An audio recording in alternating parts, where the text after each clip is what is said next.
Lies of P is a dark, mechanically demanding action RPG that reimagines the Pinocchio tale through a gothic, souls-like lens.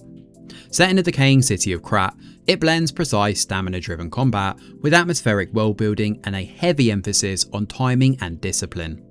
If you finish playing this one and are hunting for something that delivers a similar challenging experience, you're in the right place. We've combed through the archives to bring you 10 standout games that capture the same tone, mechanics and sense of danger. As always, do let us know your favourites in the comments and which ones you've played. So without further ado, let's start the countdown. Sekiro Shadows Die Twice is a focused, high-intensity action RPG built almost entirely around timing, precision and mechanical skill. Developed by From Software, it strips away most traditional RPG systems in favour of a lean, combat-first design that puts swordplay front and centre. Rather than encouraging cautious play, Sekiro constantly pushes you to stay on the offense and play aggressively. Its posture system rewards well-timed deflections and sustained pressure, turning every fight into a fast-paced duel of reflexes and nerve. Boss encounters are especially demanding here, often requiring dozens of attempts before their patterns finally click, and when they do, it's a wholly satisfying experience. What makes Sekiro stand out though is how little it allows players to rely on external systems for help. There's no easy way to grind your way past difficult sections, and success comes almost entirely through practice and improvement. It can be punishing, but for players who enjoy mastering tight, unforgiving combat systems, Sekiro remains one of the most satisfying action games ever made. Blasphemous and its sequel are dark, uncompromising Metroidvanias set in a grotesque world inspired by Spanish religious imagery and gothic horror. From the outset, both games commit fully to their bleak tone, delivering a setting that feels oppressive, unsettling and deeply memorable. Now, combat here focuses on deliberate, weighty melee encounters with an emphasis on spacing, timing and learning enemy patterns. Boss fights are a major highlight of this franchise too, often blending challenging mechanics with striking visual design. The sequel in particular refines these systems further, offering smoother progression and more varied builds. Now, what elevates the Blasphemous series though is its unwavering artistic vision. Few games in the genre commit so fully to a specific aesthetic and thematic identity like this one does. Combined with challenging gameplay and strong world building, both titles offer a uniquely intense and rewarding experience for players who appreciate darker, more demanding adventures. Thymesia is a fast-paced, plague-themed action RPG that leans heavily into aggressive, momentum-driven combat. Set in a bleak, disease-ravaged world, it combines gothic aesthetic with fluid movement and a focus on close-quarters encounters. Unlike many traditional Souls-likes, Thymesia encourages constant pressure. Its dual health system rewards players for staying on the offensive, allowing them to reclaim lost health through well-timed attacks. This creates a high-risk, high-reward flow where hesitation is often punished. While smaller in scale than some of its peers on this list, Thymesia stands out through its sharp pacing and mechanical clarity. It knows exactly what kind of experience it is, and it's not afraid to stick to its guns and deliver it. For players who prefer fast, aggressive combat over slower, methodical encounters, this one offers a very satisfying challenge. The first Berserker Khazan is a high-intensity Souls-like set within the Dungeon Fighter universe, offering a darker, more brutal take on its source material. It was easily one of the best games released in 2025, and part of that comes from how it blended anime-inspired visuals with dramatic presentation, immediately establishing a bold and distinctive identity. Combat in the first Berserker is built around speed, aggression and technical execution. Players are encouraged to chain together precise attacks, dodges and abilities while managing stamina and positioning. Boss fights in particular demand focus and adaptability, often requiring you to learn complex patterns before achieving victory. Interestingly, Khazan allows you to gain experience through every encounter, rewarding players for making it further into bosses and encouraging that moreish one more play feeling. However, the game rarely allows you to settle into a comfortable routine, constantly pushing to stay engaged and reactive to the many challenges lying in the darkest corners. Challenging, stylish and mechanically demanding, this one is an absolute must play. Lords of the Fallen is a dark fantasy built around layered world design and punishing methodical combat. Set in a sprawling interconnected world, it introduces a dual realm mechanic that allows players to shift between the living world and a nightmarish underworld, fundamentally altering exploration and enemy encounters. Our combat follows a weighty stamina-based structure that rewards both patience and positioning. The different weapon classes encourage various playstyles, ranging from heavy, deliberate strikes to faster, more agile builds. The Umbral Realm mechanic adds tension to traversal, as lingering too long in the darker dimension can increase danger significantly. While it doesn't reinvent the genre, Lords of the Fallen distinguishes itself through its visual ambition and world mechanics. The dual realm system in particular creates those memorable exploration moments and layered environmental storytelling. With a flurry of updates and some great world design, Lords of the Fallen offers a solid and often striking experience. Remnant 2 blends third-person shooting with Souls-like structure, creating a hybrid action RPG that feels both familiar and refreshingly different. Set across multiple procedurally generated worlds, it challenges you with tough enemies, large-scale bosses, and layered progression systems.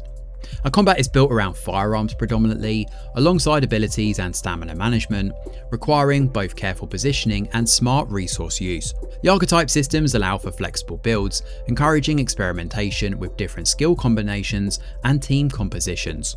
A cooperative play is also fully supported here, adding another dimension to both strategy and replayability. Remnant 2 shines through its unpredictability. The world generation system alters encounters, bosses, and quest lines between playthroughs, ensuring that no two runs feel exactly the same. It's both demanding and accessible, with Remnant 2 offering a strong balance between challenge and variety, perfect for players looking for something slightly different within the action RPG space.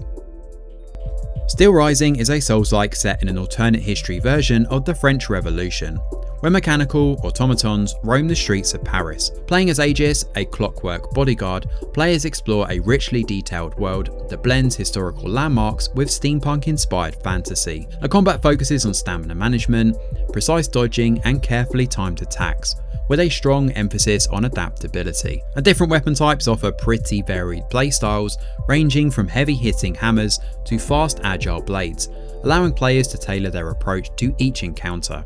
Enemy design is consistently inventive too, making even standard fights feel engaging. Now, Steelrising has a clear commitment to accessibility without sacrificing depth. It offers a solid challenge while remaining welcoming to newcomers thanks to flexible difficulty options and clear progression systems. Stylish, well-paced, and often overlooked in this genre, is a strong choice for players looking for something a little different. Black Myth: Wukong is a visually striking game inspired by the classic Chinese novel Journey to the West. From the outset, it sets itself apart through cinematic presentation, detailed environments, and mythological creature design, delivering a world that feels rich and meticulously crafted. At its core, the game revolves around fast, fluid combat and elaborate boss encounters. The emphasis here is on a mixture of precise dodging, spell-based abilities, and well-timed attacks to survive increasingly demanding fights. Many of its standout moments come from large-scale boss battles that test both mechanical skill and situational awareness. While it doesn't follow traditional Souls-like structure, Black Myth: Wukong earns its place through the quality of its encounters and a focus on mastery of its combat systems. It's certainly more accessible than some of the hardcore titles, but don't mistake that for this being an easy game. This one is still demanding enough to reward patience and improvement. For players drawn to a challenging action RPG wrapped in a strong visual and narrative package, Black Myth: Wukong delivers an unforgettable experience. Bloodborne is a fast-paced, gothic action RPG that leans heavily into aggression and momentum-driven combat. Set in the decaying city of Yharnam, it replaces traditional fantasy settings with a bleak, Lovecraftian nightmare filled with grotesque creatures and unsettling lore. Our combat encourages constant forward pressure, with a rally system that allows players to regain lost health by striking back quickly. In that respect, this game rewards decisive, confident play rather than cautious retreat. The weapons are pretty versatile, adding fluidity and adaptability to encounters. Boss fights are super intense though, often demanding sharp reflexes and careful pattern recognition. What makes Bloodborne really stand out though is its atmosphere. The oppressive world design is incredibly striking, while the cryptic storytelling and relentless pacing combine to create one of the most distinctive Souls-likes on the market. Nioh 3 is the latest iteration in the Nioh series, which continues Team Ninja's tradition of delivering fast, technically demanding action RPGs. This time set against the backdrop of an alternate war-torn Warring States period. Our combat is built around two distinct styles, that being of both samurai and ninja. Now players can switch seamlessly between them during battle, combining direct disciplined swordplay with agile movement and specialised techniques. This dual style system adds a new layer of flexibility to encounters, encouraging creative approaches to both standard enemies and the tough bosses that await you. Our key management, timing and positioning remain central to the experience here though, ensuring that every fight demands focus and precision. The game's open field structure expands exploration without sacrificing tension, and with the looming presence of the Crucible in the distance, each location is carefully designed to feel both visually striking and mechanically challenging. Now what defines Nioh 3 is how confidently it balances its scale with intensity. The environments are gorgeous, its systems are undeniably deep, and the difficulty curve remains unapologetically demanding.